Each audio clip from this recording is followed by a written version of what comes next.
Crimson Desert just broke gaming, and the crybabies can't handle it. What in the actual fuck is going on out here? I'll leave the internet 5 goddamn minutes and you people burn the entire gaming landscape to the ground like it's 1939 all over again.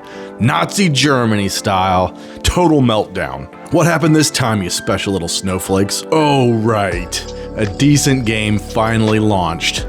One that isn't drowning in ideological slop, rainbow flags, or forced lectures, and suddenly the outrage machine is in overdrive. Well, this game must be absolute garbage based on all the vitriol it's getting, am I right? Let's boot it up and find out. Oh wait, I see the problem now. So you're telling me Crimson Desert expects me to press 2 buttons at the same time to traverse this absolutely stunning, massive, handcrafted world. Aww. Does a little baby not know how to use a controller? Think about how handicapped people feel.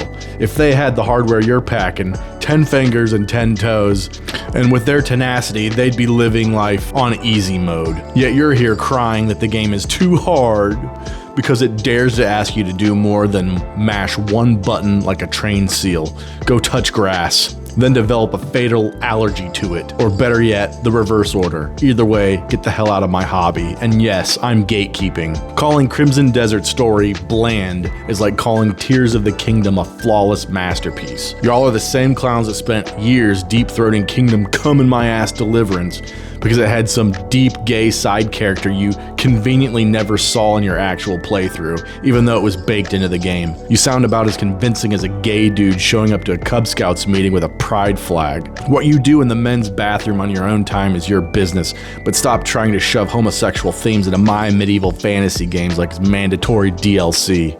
Speaking of gay, my ass started clapping the second someone called Crimson Story mid. Sorry there's no non-binary goat horse representation shoehorned into this $70 200-hour epic of red-blooded masculine badassery. How exactly is a linear fantasy-driven action RPG supposed to be written, Cupcake? Do you need a 90-pound lesbian sword fighter who's less believable as a badass than those proud women of color girl bossing their way around a WNBA court? Bitch, please. Let's talk about optimization, because you whiny bastards have been crying for years that the games are too power hungry for your little GPUs, but the second a game actually runs well, suddenly it's not good enough. I tested Crimson Desert on every machine in my house. On my RTX 5090 at 1440p Ultra, smooth 240 frames per second.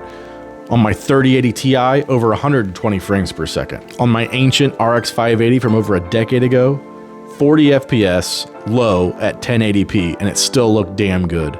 This game runs on the anti-crisis model, a game built by people with a functioning fucking frontal lobe. Yet you're letting a couple of day one graphical glitches that got patched the same fucking day ruin it. You're the same people who crowned Cyberpunk 2077 the second coming after it spent 6 years getting unfucked.